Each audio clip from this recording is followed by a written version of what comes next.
آپ کلام الہی میں جب اللہ کے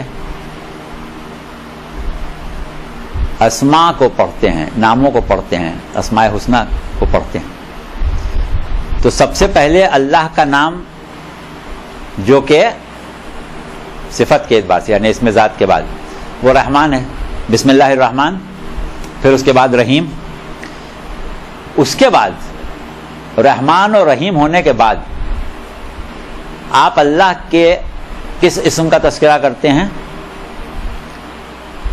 الحمدللہ رب العالمین، یعنی رحمانیت اور رحیمیت کا تذکرہ کرنے کے بعد اس کی رحمانیت اور رحیمیت کو ایک مرتبہ متصل کر دیتے ہیں اس کی ربوبیت سے، صفت ربوبیت۔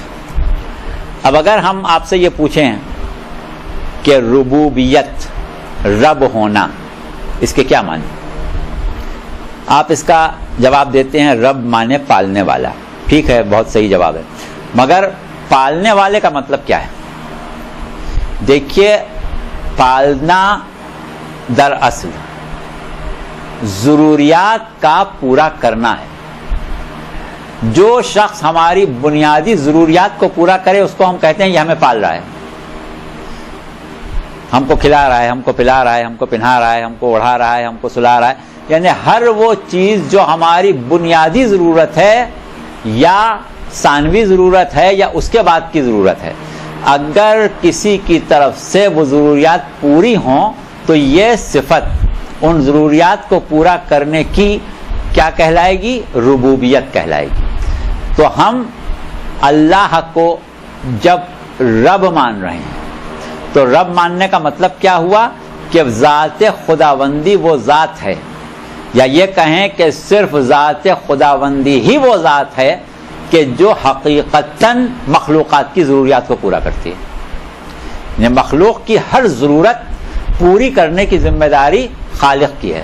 تو خالق کون ہوا؟ رب ہوا۔ اس حوالے سے اللہ رب ہے۔ اب رب العالمین ہے تو عالمین کی ضروریات کو پورا کرتا ہے۔ ہم اس وقت صرف اور صرف ایک مخلوق کے اوپر اپنی توجہ کو مرکوز رکھیں گے، یعنی انسان۔ تو کیا ہوا کہ انسان کی جتنی بھی ضروریات ہیں ان کو کون پورا کرتا ہے؟ خدا وحدہ لا شریک پورا کرتا ہے۔ اب ربوبیت کے لیے بھی کچھ بنیادی صفات ضروری ہیں۔ رب وہی ہو سکتا ہے کہ جو ضروریات سے واقف ہو۔ جو ضروریات سے واقف ہی نہ ہوگا وہ ضروریات کیسے پوری کرے گا؟ رب کو صاحب علم ہونا چاہیے، رب کو اتنی قدرت حاصل ہونا چاہیے کہ مخلوق کی ہر ضرورت کو پورا کرنے کی قدرت اور اختیار رکھتا ہو، صاحب قدرت ہونا ضروری۔ اس کے بعد اگر رب مہربان اور شفیق نہ ہو تو وہ کون ہے جو اس کو مجبور کرے ضروریات کو پورا کرنے پر؟ یہ شے جو اس کی طرف سے ربوبیت کا سبب بنتی ہے وہ اس کی رحمانیت، اس کی رحیمیت اور اس کے بعد اس کی عدالت ہے۔ تو اس کو عادل بھی ہونا چاہیے، رحمان و رحیم بھی ہونا چاہیے، جبھی وہ رب ہوگا۔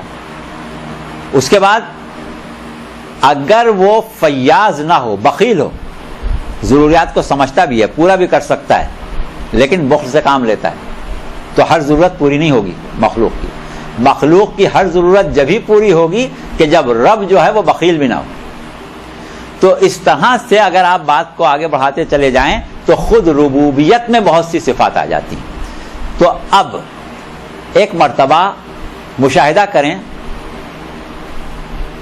ان افعال ذات واجب کا کہ جن کا تعلق اس کی صفت ربوبیت سے ہے۔ انسان ویسے تو ہر جاندار، لیکن ہم نے جیسا کبھی کہا کہ ہم انسان کے اوپر اپنی توجہات کو مرکوز رکھے ہوئے ہیں۔ انسان کی سب سے زیادہ بنیادی ضرورت کیا ہے؟ وہ ضرورت کہ اگر چند لمحے اس کا سلسلہ منقطع کر دیا جائے تو حیات انسانی کی بقا ممکن نہ رہے. وہ ہے ہوا. ہوا اگر کچھ دیر کے لیے انسان کو نہ ملے تو ظاہر ہے کہ انسان کی زندگی کی بقا ممکن نہیں رہے گی. تو اب یہ شان ربوبیت دیکھیں کہ اس رب کی عدالت کا تقاضا یہ تھا کہ جتنی زیادہ ضرورت ہوا کی تھی اسی حساب سے دنیا میں یا اس جگہ جہاں بھی انسان کو زندگی گزارنے کے لیے بھیجا سب سے زیادہ مقدار میں ہوا پیدا کر دی. ہوا آپ کو مفت میں ملتی ہے, بغیر کسی زحمت کے ملتی ہے, بغیر کسی صحیح کے ملتی ہے. ہوا سب سے زیادہ ہے. ہوا کا وجود مقدار کے اعتبار سے سب سے زیادہ ہے. اس کے بعد دوسرے نمبر پر انسان کی ضرورت وہ ہے کہ اگر چند گھنٹے نہ ملے تو انسان کو زندگی گزارنا مشکل ہو جائے. وہ کیا ہے؟ پانی ہے. تو ہوا کے بعد رب العالمین نے سب سے زیادہ پانی پیدا کر دیا. اس کے بعد غذا کہ اگر چند دن نہ ملے تو زندگی منقطع ہو جائے. تو تیسرے نمبر پر جو چیز دنیا میں سب سے زیادہ پیدا کی گئی وہ کیا پیدا کی گئی؟ غذائی اجزاء پیدا کیے گئے.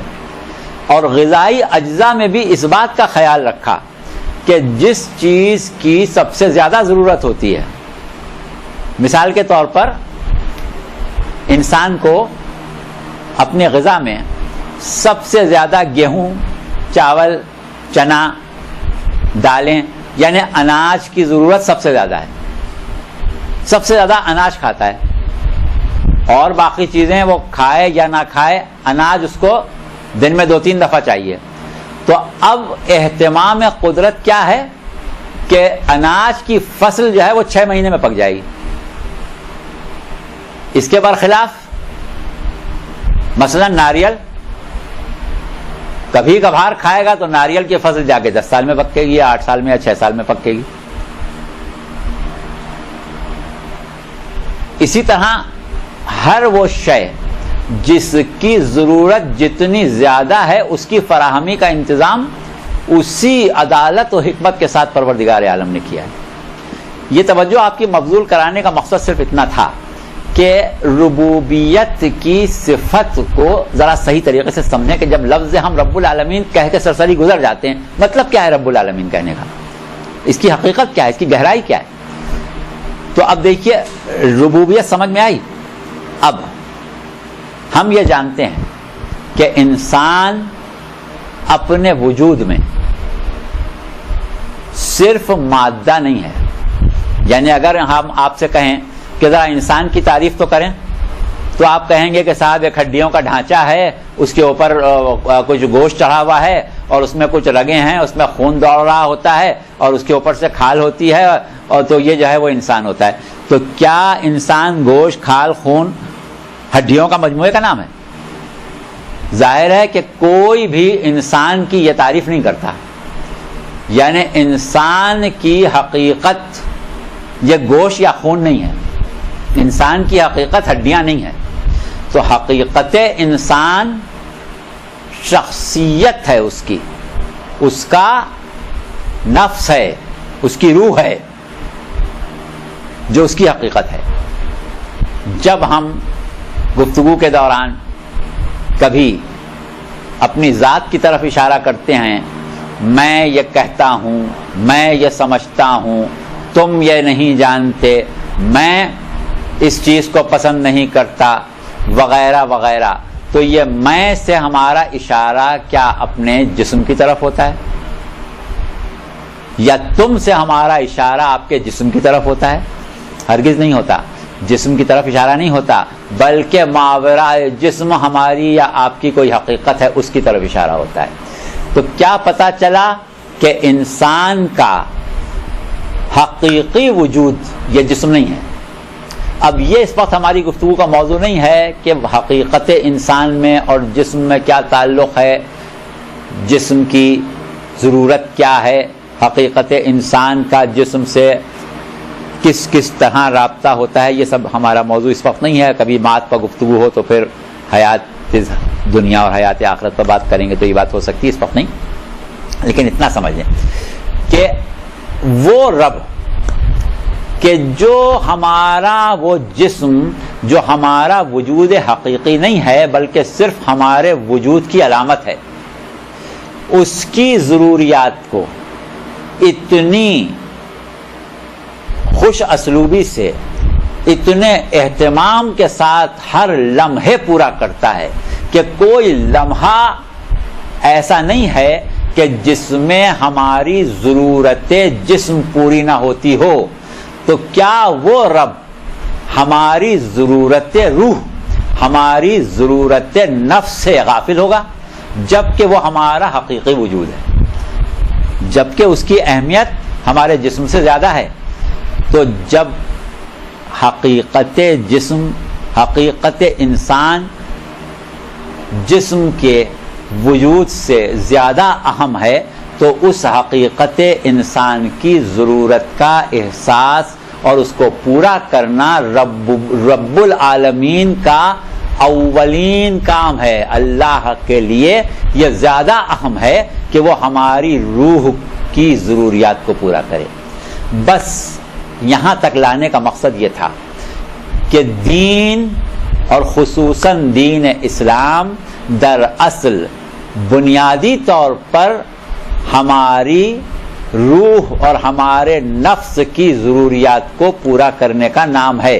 یہ اور بات ہے کہ اسلام نے جسم کو بیکار اور کوئی فضول چیز نہیں سمجھا ہے، بلکہ جسم کے لیے فلاح کے انتظام کیا. اور جیسا کہ ہم نے ابتدا ہی اپنی اس گفتگو سے کی کہ ربوبیت کو پروردگار عالم نے اتنی عمومیت دی ہے کہ جسم کی ضروریات کو پورا کرنا اس میں شامل ہے. تو جسم کی ضروریات کا تعلق یا جسم کے معاملات کا تعلق دین سے باہر نہیں، لیکن بنیادی طور پر یا یہ سمجھیں کہ جسم ضمنی طور پر آ رہا ہے، حقیقت میں دین اسلام جو ہے وہ آپ کی روحانی ضروریات کو پورا کرنے کے لیے آیا ہے. تو جب دین سمجھ میں آئے گا تو اساس دین سمجھ میں آئے گی. امامت کیا ہے؟ اساس دین ہے، اصول دین ہے. تو دین کا اصول ہم نہیں سمجھ سکتے کوئی بھی جب تک خود دین کو نہ سمجھے. تو اب سمجھ میں آئی بات کہ دین کیا ہے؟ دین دراصل ربوبیت پروردگار عالم کا وہ تقاضا ہے کہ جس کے تحت ہماری روح یا ہماری حقیقت یا ہماری شخصیت کی ضروریات کو پورا کیا جاتا ہے. تو دین ضرورت ہے ہماری روح کی، دین ضرورت ہے ہمارے وجود حقیقی کی، دین ضرورت ہے ہمارے نفس کی. تو جب دین ان تمام چیزوں کی ضرورت کا نام ہے تو پھر دین حقیقتاً وہ ہے کہ جس میں ہم کو وہ تمام چیزیں مل جائیں جن کے ذریعے ہماری ضروریات روح مکمل ہوں، ضروریات روح حاصل ہوں. یہی وجہ ہے کہ مکتب تشیع نے دین کو مادیت پر مبنی قرار نہیں دیا، یا یہ سمجھیں کہ مادیت میں محدود نہیں کیا. دیگر مکاتب فکر میں دنیاوی انتظام، دنیاوی نظم و نسق، دنیاوی فلاح، دنیاوی فتوحات، دنیاوی شان و شوکت، ان چیزوں کو دین میں داخل کیا گیا ہے، اس کو دینی کارنامے قرار دیا گیا ہے. لیکن مکتب تشیع کیا ہے؟ مکتب تشیع کی بنیاد وہ حدیث پیغمبر اسلام صلی اللہ علیہ وآلہ وسلم ہے، جس میں آپ یہ فرماتے ہیں کہ کوئی نبی اور کوئی رسول مبعوث نہیں ہوتا مگر تکمیل عقل کے لیے. انبیاء کی بعثت کیوں ہوتی ہے؟ تکمیل عقل کے لیے ہوتی ہے. عقل کیا شے ہے؟ عقل وہ جوہر انسان ہے کہ جو انسانیت کو دیگر مخلوقات سے ممتاز کرتا ہے. تکمیل عقل تکمیل انسانیت ہے. انسانیت کے کمال کے لیے، انسانیت کی ارتقاء کے لیے، انسانیت کے اس مقام ہدف کے لیے کہ جہاں تک پہنچنے کے لیے پروردگار عالم نے انسان کو خلق کیا ہے، انبیاء مبعوث ہوتے ہیں. اور کیونکہ امامت قائم مقام نبوت ہوتی ہے، لہذا یہی مقصد امامت کا بھی ہوتا ہے کہ امامت کا قیام اس لیے ہوا کہ عالم انسانیت کی انسانیت کو مقام کمال تک پہنچائے، اور جس کا کام، جس کی ذمہ داری انسانیت کا کمال ہو، اس کا انسان کامل ہونا ضروری ہوتا ہے. تو یہ ایک بنیادی چیز تھی، ایک بنیادی نقطہ تھا جہاں تک ہم نے آپ کو پہنچایا. اب اس کے بعد ایک چیز اور ہے، وہ یہ ہے کہ ابھی ہم نے کہا کہ پروردگار عالم نے روح کی ضرورت کو جسم کی ضرورت پر ترجیح دی، یا یہ کہیں کہ عقلاً یہ ضروری ہے کہ پروردگار روح کی ضروریات کو عقل کی ضروریات، جسم کی ضروریات پر ترجیح دے. اب یہاں پر ایک وضاحت ہم کر دیں، اور ممکن ہے کہ ہمارے بعض سامعین اور ناظرین کو اس میں کچھ سوالات ان کے ذہنوں میں آئیں. ان سے ہماری گزارش یہ ہے کہ جو سوالات ان کے اذہان میں آئیں وہ تحریری طور پر کسی طریقے سے ہم تک پہنچا دیں. انشاءاللہ ہم ان کے جوابات کسی نہ کسی طرح ان تک بھیج دیں گے. لیکن اس وقت ہماری بات سن لیں، کیونکہ بہت سی چیزیں ایسی ہوتی ہیں جو آپ لوگوں نے پہلے سنی بھی ہوتی ہیں. اب ہم جب اختصار کے ساتھ اپنی گفتگو کو آگے بڑھاتے ہیں تو وہ چیزیں جو آپ نے پہلے سنی بھی ہوتی ہیں اس میں کہیں آپ کو فرق نظر آتا ہے. تو جب اس میں فرق نظر آتا ہے تو صورت جو ہے وہ ایسی ہو جاتی ہے کہ آپ سوچنے پر مجبور ہو جاتے ہیں کہ یہ کیسے کہہ رہے ہیں، یہ کیسے ہوا. تو وہ پھر بعد میں اس کی وضاحت انشاءاللہ ہو جائے گی. ابھی صرف آپ اتنا سمجھ لیں کہ احادیث میں اور قرآن میں بھی کچھ الفاظ ایسے ہیں کہ جو انسان کی حقیقت کے لیے، اس کی شخصیت کے لیے استعمال ہوئے ہیں. ایک لفظ کثرت سے استعمال ہوا ہے عقل، جیسا کہ ابھی ہم نے حدیث پڑھی کہ انبیاء کی بعثت تکمیل عقل کے لیے ہوتی ہے. اسی طرح ایک لفظ قرآن میں بھی جا بجا استعمال ہوا ہے، قلب. کبھی قلب پر مہر لگانے کی بات ہو رہی ہے، کبھی قلب کے اندھے پن کی بات ہو رہی ہے، کبھی قلب کے بہرے پن کی بات ہو رہی ہے. مختلف طریقوں سے قلب کا ذکر آتا ہے. اسی طرح کبھی نفس کا ذکر آتا ہے، اور نفس کا ذکر بھی مختلف الفاظ کے ساتھ، کبھی امارہ کے ساتھ، کبھی لوامہ کے ساتھ، کبھی الہام کے حوالے سے، کبھی اطمینان کے حوالے سے نفس مطمئنہ کا لفظ استعمال ہوا. تو کیا ہوا کہ لفظ نفس بھی بار بار استعمال ہوتا ہے، جب کل نفس ذائقۃ الموت کہا گیا. اسی طرح لفظ روح احادیث میں بھی، قرآن میں بھی استعمال ہوتا ہے. تو چار الفاظ آپ کے سامنے آئے، عقل، نفس، قلب، روح.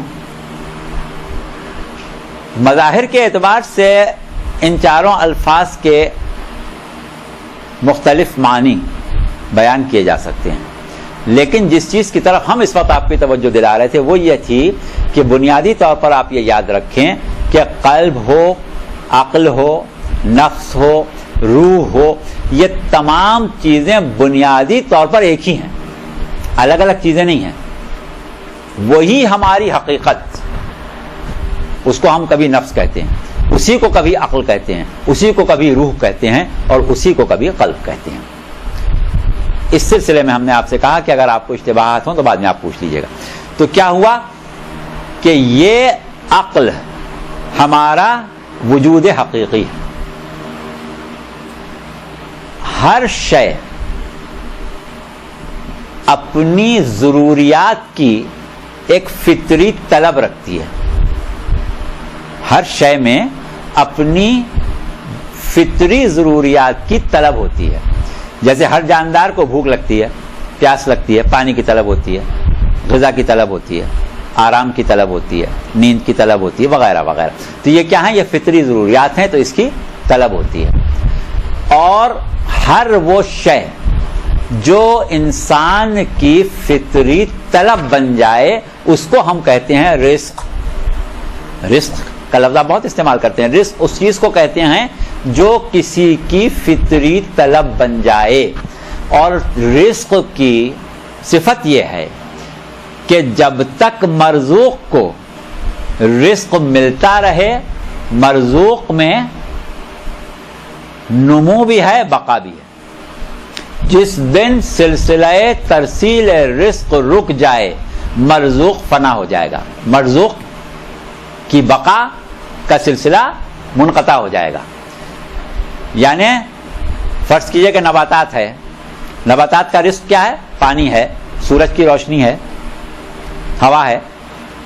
جب تک یہ اس کو ملتی رہے گی اس میں نمو اور بقا باقی رہے گی.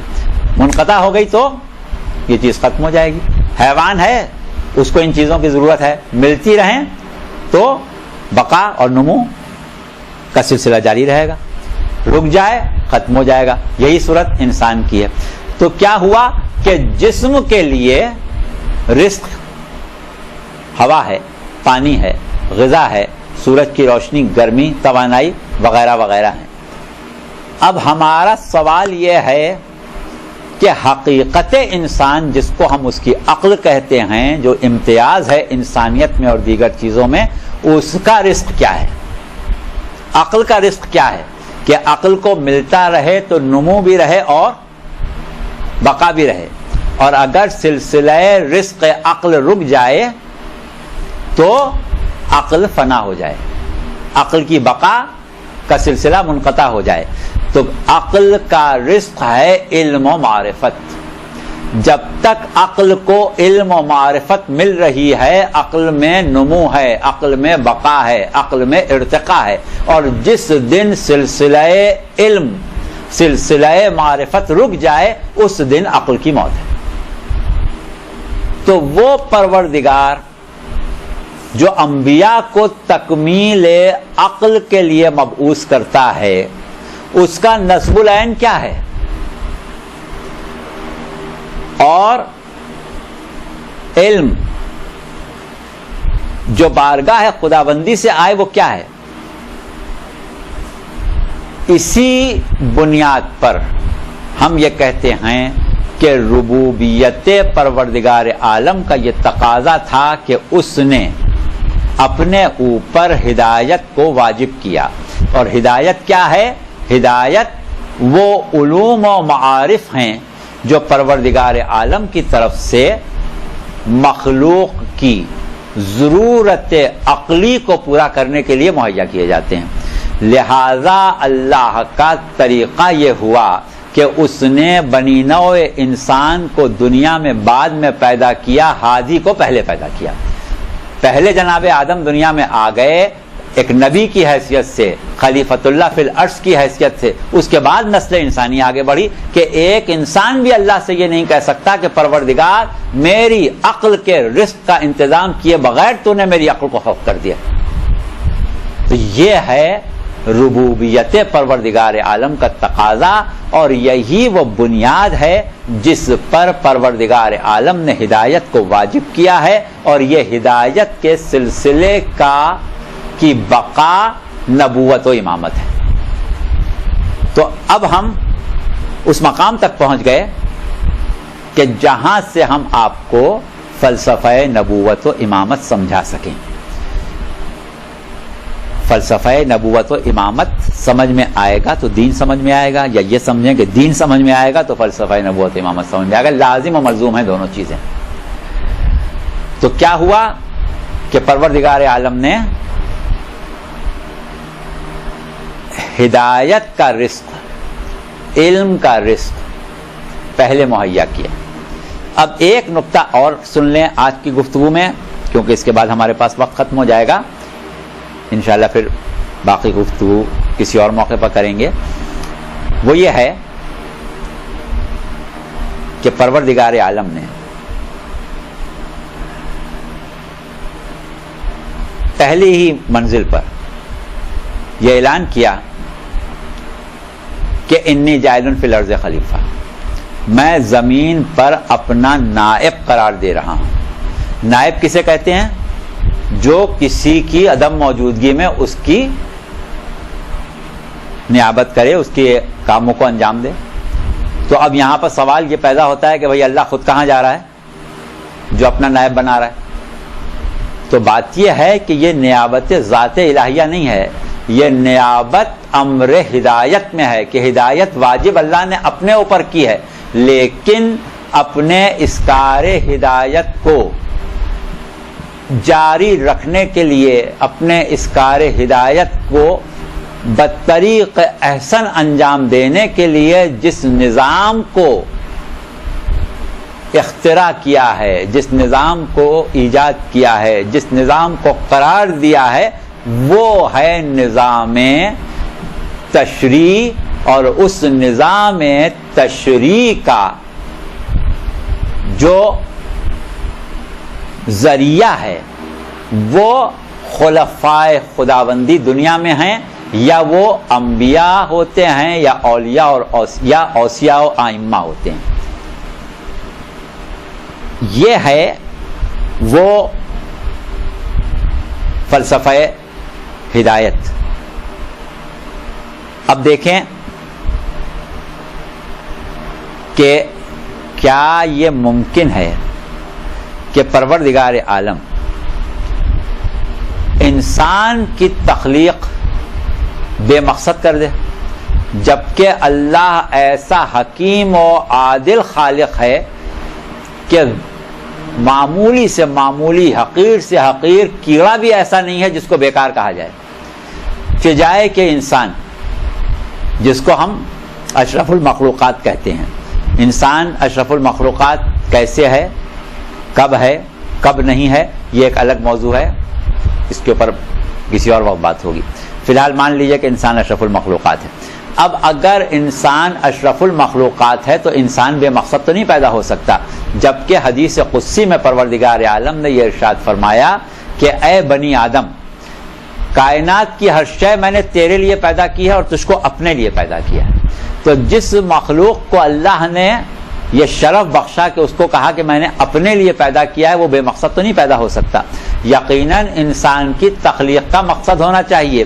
اب کیا یہ ممکن ہے کہ انسان کی تخلیق کسی اور مقصد سے ہو اور انبیاء کی بعثت کا مقصد کچھ اور ہو؟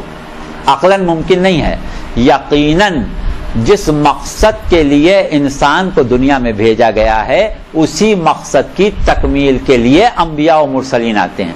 تو جب انبیاء و مرسلین کے آنے کا مقصد کیا بتایا گیا کہ کوئی نبی اور کوئی رسول مبعوث نہیں ہوتا مگر تکمیل عقل کے لیے، تو انبیاء آتے ہیں تکمیل عقل کے لیے۔ تو اس کا مطلب یہ کہ دنیا میں انسان کے آنے کا مقصد بھی حصول کمال عقل ہے، حصول کمال انسانیت ہے۔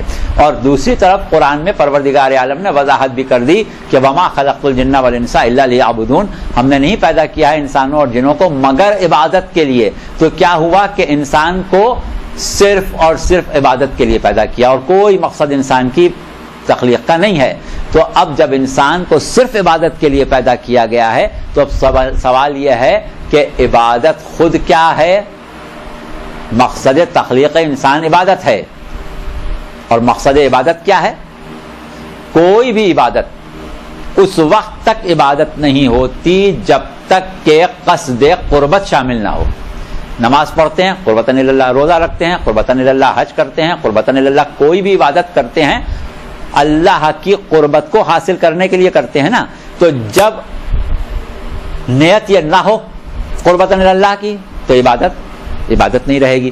تو اس کا مطلب کیا ہوا کہ عبادت مقصد تخلیق ہے، اور عبادت کا مقصد حصول قربت ہے۔ تو اس کا مطلب یہ ہے کہ انسان پیدا ہی حصول قربت کے لیے ہوا ہے۔ انسان دنیا میں کیوں آیا ہے؟ کہ قربت خداوندی حاصل کرے۔ اب قربت خداوندی کیا شے ہے؟ اللہ کوئی ایسی چیز تو نہیں ہے کہ آپ اس کے قریب چلے جائیں یا دور چلے جائیں۔ قربت کی اقسام ہیں، یہاں قربت خداوندی جو ہے وہ ایک ایسا قرب معنوی ہے کہ جس کو ہم ہدف ارتقاء انسانیت کہتے ہیں. آپ یہ سمجھ لیں کہ ذات خداوندی کمال مطلق ہے. ذات خداوندی کمال مطلق ہے. اب انسان کے اندر جتنا جتنا کمال پیدا ہوتا جائے اتنا فاصلہ کمال مطلق سے کم ہوتا ہے. یہی ہے منازل تقرب جس کو ہم کمال انسانیت کہتے ہیں. جوہر انسانیت عقل ہے، لہذا کمال انسانیت یا کمال عقل ایک ہی شے ہے.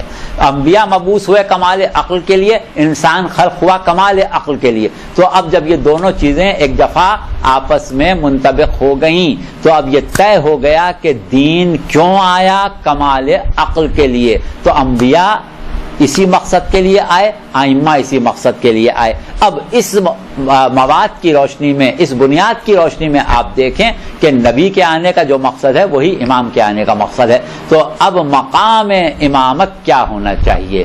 امام کس کو ہونا چاہیے؟ امام کی کیا صفات ہونا چاہیے؟ امام کا کیا کام ہونا چاہیے؟ امام کی کیا سیاست ہونا چاہیے؟